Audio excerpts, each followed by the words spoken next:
आजकल बाजारों और हेल्थ स्टोर्स में कॉम्बुचा या केफीर जैसे प्रोबायोटिक ड्रिंक्स की भारी डिमांड है। इन ड्रिंक्स के लिए लोग हज़ारों रुपए खर्च कर रहे हैं।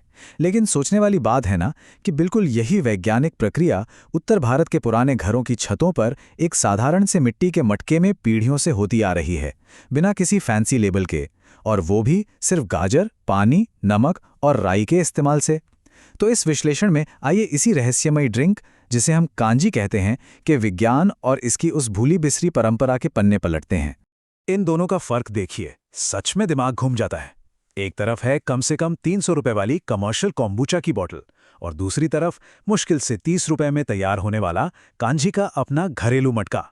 मतलब जो शानदार बायोलॉजिकल और प्रोबायोटिक फायदे पाने के लिए इतनी बड़ी कीमत चुकाई जा रही है, वो इस सदियों पुराने तरीके से लगभग मुफ्त में हासिल किए जा सकते हैं। है ना कमाल की बात? तो इस चर्चा का सफर कुछ ऐसा रहेगा।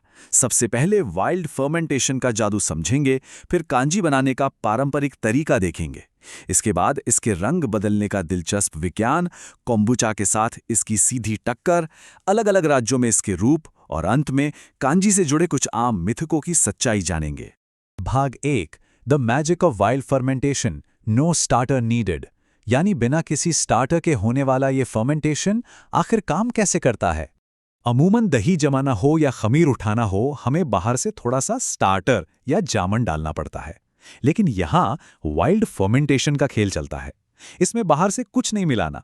होता क्या है कि गाजर की सतह पर, आसपास की हवा में, और यहाँ तक कि उस मिट्टी के मटके की दीवारों पर भी प्राकृतिक बैक्टीरिया पहले से बैठे होते हैं।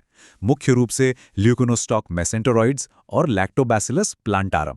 यही बैक्टीरिया अपने आप इस पूरी प्रक्रिया को शुरू कर देते हैं। किसी हाईटेक लैब की तो जरूरत ही नहीं पड़ी। और ये पारंपरिक तरीके कितने अचूक थे, इसका विज्ञान देखिए। इसमें जो नमक डाला जाता है ना, वो एक ऐसा सुरक्षा चक्र बनाता है कि खराब बैक्टीरिया पनप ही नहीं पाते, और सिर्फ हमारे काम के लैक्टिक एसिड बैक्टीरिया जिंदा रहते हैं। फिर आती है राई या सरसों। इसमें मौजूद एलिल आइसोथियोसाइनेट एक नेचुरल एंटीमाइक्रोबियल का काम करता है, जो इस फर्मेंटेशन को भटकने नहीं देता। और सर्दियों की वो मीठी मीठी धूप, वो इसे 15 से 25 डिग्री सेल्सियस का एकदम परफेक्ट तापमान देती है, जिससे फर्मेंटेशन सुरक्षित और तेजी से होता है। बिल्कुल कुदरत का अपना थर्मोस्टेट।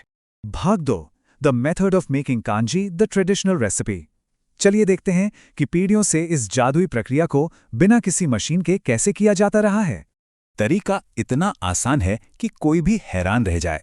बस काली गाजर, दरदरी पिसी राई, सेंधा नमक और पानी को एक साफ कांच या मिट्टी के बर्तन में मिलाना है। हाँ, एक बात का खास ख्याल रखना होता है कि स्टील या किसी भी मेटल के बर्तन का इस्तेमाल बिल्कुल ना हो, क्योंकि एसिडिक फर्मेंटेशन से मेटल में जंग लग सकता है। बस फिर बर्तन के मुंह पर एक सांस लेने वाला मलमल का कपड़ा बांधिए और सर्दियों की धूप में 2-3 दिन के लिए छोड़ दीजिए। जब पानी का रंग गहरा मजेंटा हो जाए और सतह पर कार्बन डाइऑक्साइड के छोटे छोटे बुलबुले दिखने लगें, तो समझ जाइए आपका कांजी बिल्कुल तैयार है।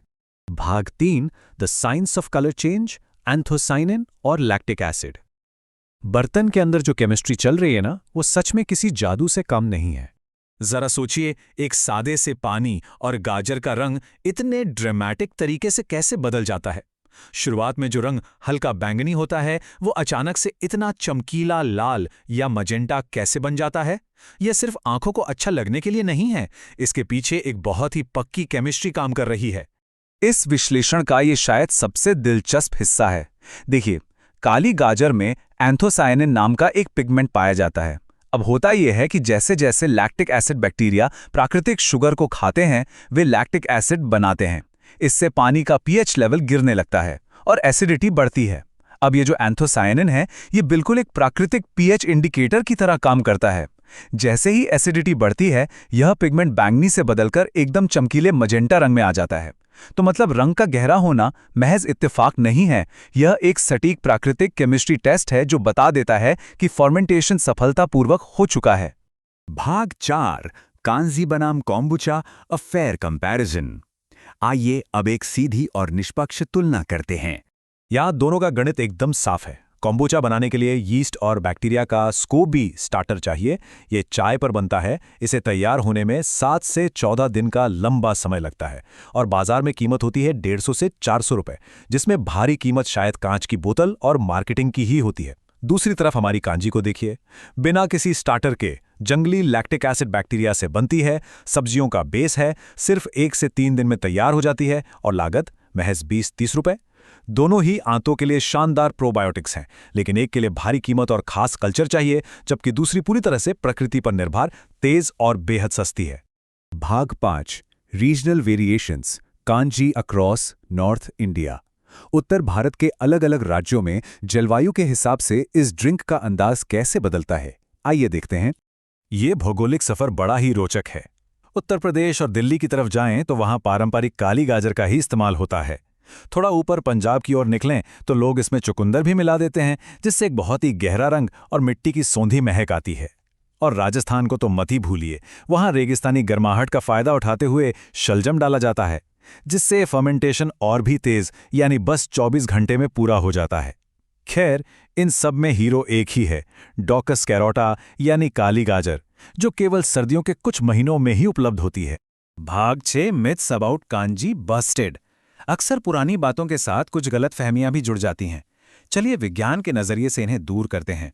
सबसे आम मिथक तो यही है कि कांजी सिर्फ होली का ड्रिंक है। ऐसा बिल्कुल नहीं है। अगर सामग्री मिल जाए तो इसे साल भर बनाया जा सकता है। दूसरी बात, मटके को कभी भी एयरटाइट सील नहीं करना चाहिए। ये सेमी एरोबिक फर्मेंटेशन है, जिसका सीधा मतलब है कि उन ल्यूकोनोस्टॉक बैक्टीरिया को काम करने के लिए हवा की जरूरत होती है, इसलिए मलमल का कपड़ा सबसे बढ़िया है।